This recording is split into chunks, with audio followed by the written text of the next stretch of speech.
This next bit in particular, and this tool we're going to use, I think is really, really difficult. So we're going to take this super slow, but the first and most important bit is we're going to try and rotate this. So I'm going to move my camera view so I can see directly at this wedge. So this wedge here, ignore these lines there, it's just the way that SketchUp kind of makes it a component, but this is just the bottom wedge. And what we need to do is move this up in line with there.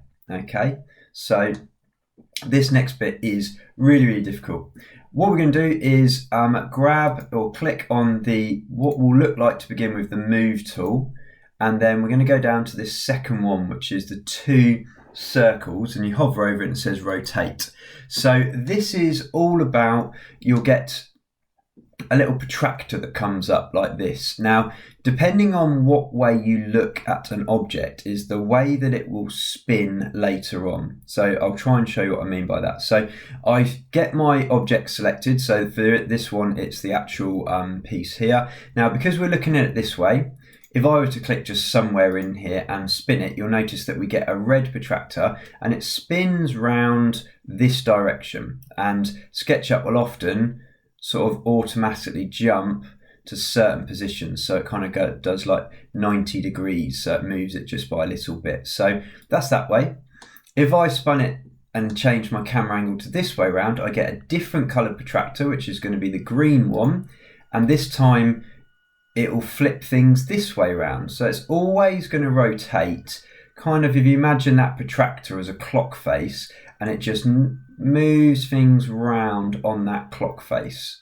So it spins it that way. So it's always really important to know which way you want to spin it. And equally, if I were to look up or down on this, it would rotate this way round. So sometimes you'll need to do 3 or 4 different ways of spinning it to get it where you want it to go. It's just figuring that out. Now, if you're halfway through a spin like I am at the moment, so you only click once and let go, and you don't like it, the top left button on your keyboard, Escape or ESC, will just go back to where you started. So it's often a good way of just getting out of a rotate.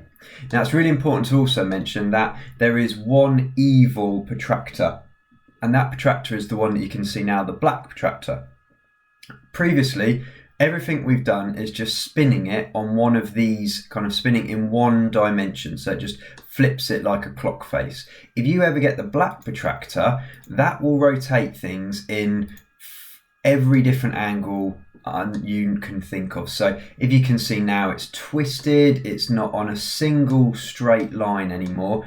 And that, if you go too far in this SketchUp auto saves, it's impossible to get it back straight level, and then we're really, really screwed. So we would always, if you get the black protractor, undo. You only ever want blue, red or green protractors.